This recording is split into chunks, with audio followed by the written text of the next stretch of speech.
So hello guys, कैसा हो solo? सबका स्वागत है हमारी एक और न्यू हॉरर स्टोरी में। तो दोस्तों, आज की जो है हमारी हॉरर स्टोरी है, ये आत्माओं के खंडर के किले के बारे में है।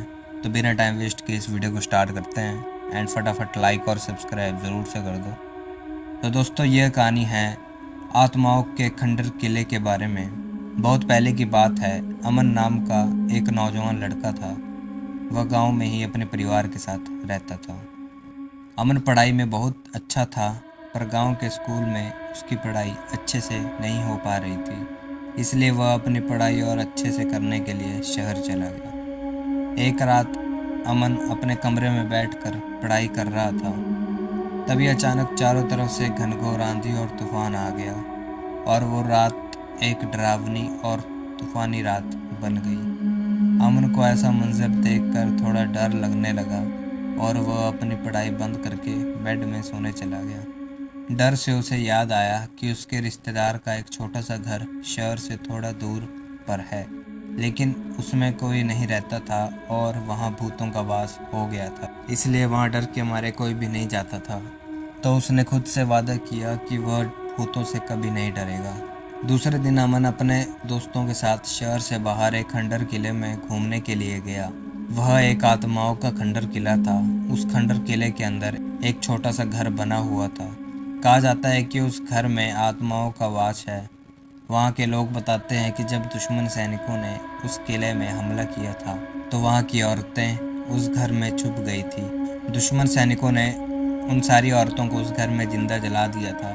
तब से उन औरतों की आत्माएं उस घर में भटकती हैं। जो भी उस किले में घूमने के लिए जाते हैं, वह बाहर से किले में घूमते हैं और कोई भी उस घर के अंदर नहीं जा पाता है। पर अमन ने खुद से वादे किया था कि वह भूतों से नहीं डरेगा, इसलिए वो उस घर में जाने का फैसला किया।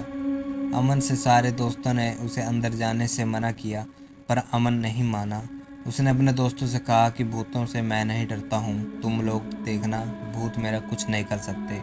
मैं सही सलामत वापस आ जाऊँगा, तुम थोड़ा देर मेरा इंतज़ार करना, मैं अंदर से घूम के आता हूँ। जैसे ही अमन घर के पास गया, उसकी दिल की धड़कन तेज से धड़कने लगी। वहाँ पे खिड़कियाँ से ठंडी हवा आ रही थी और छत से पानी टपक रहा था, जिससे ऐसा लगता था कि अभी इस घर में कोई नहीं रह रहा हो और घर जैसे जीवित हो। जिससे ऐसा लगता था कि अभी भी इस घर में कोई रहता है और घर अभी भी जीवित है। उसने एक गहरी सांस ली और धक्का देकर पुराने अजीब दरवाजे को खोल दिया। घर का भीतरी भाग बाहर से भी अधिक भयानक और डरावना था। उस घर की फर्श सड़ गई थी और दीवारें जाले की परतों से ढकी हुई थी। फिर उसने जालों को हटाते हुए एक कमरे में गया, और जैसे ही कमरे के अंदर गया, उसे महसूस होने लगा कि कोई उसका पीछा कर रहा है। अमन ने इस बात को नज़रअंदाज किया और आगे बढ़ गया। अचानक उसे अपने पीछे एक धीमी सी आवाज़ सुनाई दी। उसने इधर उधर देखा, लेकिन उसे कुछ भी नहीं दिखाई दिया। उसने खुद से कहा था कि शायद ये सिर्फ मेरा डर है, और फिर आगे बढ़ गया। लेकिन वो आवाज़ें उसे लगातार सुनाई देने लगी। अब उसे अपने पीछे किसी के होने का एहसास होने लगा। उसे लगने लगा कि कोई तो है जो मेरा पीछा कर रहा है, और वो समझ गया कि वह उस घर में अकेला नहीं है। अमन अपने मन में सोच लिया कि अब मैं यहाँ से नहीं भागा तो शायद जिंदा भी नहीं रहूँगा। उसने धीरे से भागने के लिए पीछे मुड़ा तो देखा कि दरवाज़ा बंद हो चुका था और वो बुरी तरह से फंस गया था। घबराकर उसने दूसरा रास्ता खोजा, लेकिन कोई फ़ायदा नहीं हुआ, क्योंकि घर के सारे दरवाजे और खिड़कियां बंद हो गई थी। अमन महसूस कर रहा था कि कोई उसके नज़दीक आ रहा है, और हवा हर कदम एक साथ ठंडी होती जा रही है। फिर उसने देखा कि थोड़ी ही देर में एक डरावनी औरत उसके सामने आ गई।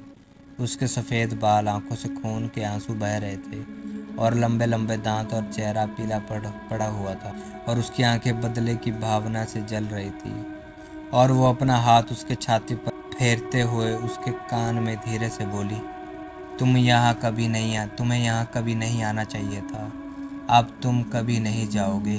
और इतना बोलकर अमन का गला पकड़कर मार दिया और उसके शरीर के टुकड़े टुकड़े कर दिए।